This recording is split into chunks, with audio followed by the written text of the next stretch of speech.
আসসালামু আলাইকুম ভিউয়ার্স, সবাইকে আমার আরেকটা ভিডিওতে স্বাগতম। সবাই কেমন আছেন? আশা করি ভালো আছেন।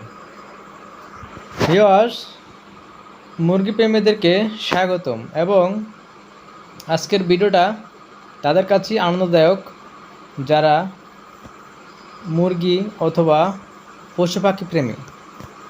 ভিউয়ার্স, আজকে আপনারা দেখাবো, আপনারা জানেন আমি আগের ভিডিওতে দেখেছি যে 16টা ডিম বসিয়েছি আমি দেশি মুরগির কুচে। আজকে আলহামদুলিল্লাহ বাচ্চা ফুটতে শুরু করেছে। এখানে অলরেডি 2 পিস বাচ্চা ফুটে গেছে।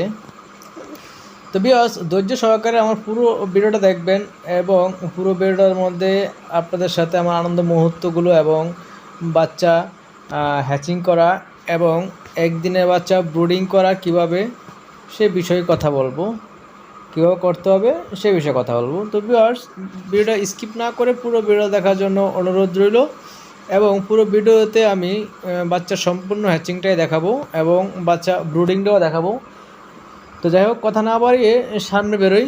তো ভিউয়ার্স, যারা এখন আমার চ্যানেলটি সাবস্ক্রাইব করেন না তারা আমার চ্যানেলটি অবশ্যই সাবস্ক্রাইব করে দিন। তো ভিউয়ার্স, আবার কিছু টাইম পরে আবার আমি চেক করলাম, এখন রাত। দেখুন মাশাআল্লাহ বাচ্চা ফুটে গেছে। এখন একটি গলাচিলা বাচ্চা ফুটেছে। গলাচিলা বাচ্চা আমার খুব পছন্দ। তো আলহামদুলিল্লাহ সবগুলো বাচ্চাই ফুটে গেছে। লাস্ট ওই একটা বাচ্চা ফুটেছে, দেখতে পাচ্ছেন আপনারা। এটা এখন ব্রুডিংয়ে দিলে শরীর ঠিক হয়ে যাবে এবং শরীরটা এখনও স্যাঁতস্যাঁতে ভিজে স্যাঁতস্যাঁতে আছে, সেটা ব্রুডিংয়ে রাখলে চলে আসবে পরিষ্কার হয়ে। তো আমি প্রথমে মুরগিটা সরিয়ে দিলাম এখান থেকে, কারণ মুরগিটা বাচ্চাদেরকে ডিস্টার্ব করতেছে বা বাচ্চাদের কাছ থেকে আমি তাকে সরিয়ে দেওয়ার কারণে সে উত্তেজিত হয়ে গেছে, তাই তাকে সরিয়ে দিলাম। এখন আমি বাচ্চাগুলো ব্রুডিং সিস্টেমে নিয়ে যাব। তো ভিউয়ার্স, 16 পিস ডিম বসিয়েছি। আপনারা দেখেছেন আমি 7 দিনের দিন ডিম চেক করার পরে 3টা ডিম নষ্ট ছিল বা 3টা ডিমের মধ্যে বীজ ছিল না, সেগুলো আমি আলাদা করে ফেলেছি। বাকি 13 পিস ডিম নিয়ে বসে আছে।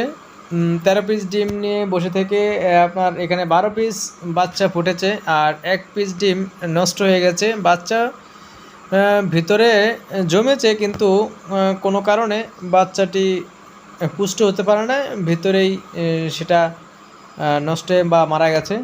তো ভিউয়ার্স, ছোটো যেহেতু বাচ্চা, একদিনের বাচ্চাগুলো এসব লোহার খাঁচা যদি রাখতে চান বাচ্চাগুলো বেরিয়ে যাবে অথবা অন্য কিছু চোপ দিতে পারে, তাই আমি লাল নেট দিয়ে চারপাশে ঘেরাও দিয়েছি যেন বাচ্চাগুলো এই খাঁচার ছিদ্র দিয়ে না বেরোতে পারে। ছোটো ছোটো ছিদ্রওয়ালা খাঁচা আছে, আপনারা ওগুলোও নিতে পারেন। তো ভিউয়ার্স, ভিতরে বাতির ব্যবস্থা অবশ্যই করতে হবে আপনার ব্রুডিংয়ের জন্য। যেহেতু বাচ্চাগুলো একদিনের, আমি মা মুরগির থেকে আলাদা রাখবো। যদি মা মুরগির সাথে রাখতে পারেন, কিন্তু মা মুরগির সাথে বাচ্চাগুলো রাখলে কি হয়, অনেক সময় মা মুরগি বাচ্চাগুলোকে নিয়ে বাইরে যাবে, বৃষ্টিতে ভিজবে অথবা আপনার বিভিন্ন পোকামাকড় বাচ্চাগুলো আক্রমণ করবে। তো আপনি যদি বাচ্চাগুলো একেবারেই ভালো এবং সুস্থ রাখতে চান তাহলে আলাদা ব্রুডিং সিস্টেমে রাখতে পারেন, তাহলে ইনশাআল্লাহ বাচ্চাগুলো ভালো রাখতে পারবেন এবং সবগুলো বাচ্চাকেই টিকাতে পারবেন। তো ভিউয়ার্স, এক এক করে আমার আদরের মেয়েটি আস্তে আস্তে ব্রুডিং সিস্টেমের ভিতরে রাখতেছে। দেখুন, আমি যতবার মুরগিগুলো দেখতে যাই সে কিন্তু আমার সাথে সাথে যায়, গিয়ে মুরগি বাচ্চাগুলো দেখে আসে, কারণ বাচ্চাদের কিন্তু এসব বাচ্চা জিনিস খুব পছন্দ। তো ভিউয়ার্স, আলহামদুলিল্লাহ বাচ্চাগুলো সবগুলো সুস্থ আছে, ভালো আছে। তো আমি ব্রুডিং সিস্টেমে রাখতেছি এক এক করে। 12 পিস বাচ্চা ফুটেছে। দেখুন,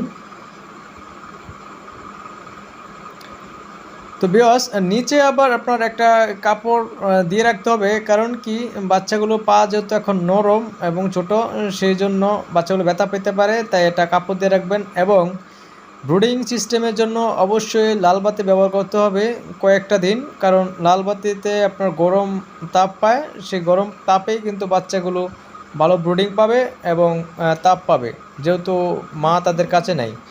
তো বাতিটা আমি লাগিয়ে দিলাম এবং তাপ দিয়েও দিলাম অলরেডি। এগুলো আস্তে আস্তে আপনার ব্রুডিংয়ের তাপে এগুলো ঠিক হয়ে যাবে। শরীর আপনার যেগুলো স্বেচ্ছাতে আছে অথবা যেহেতু যেগুলো পরে ফুটেছে সেগুলো পুরো পুষ্ট হয়ে যাবে ইনশাআল্লাহ।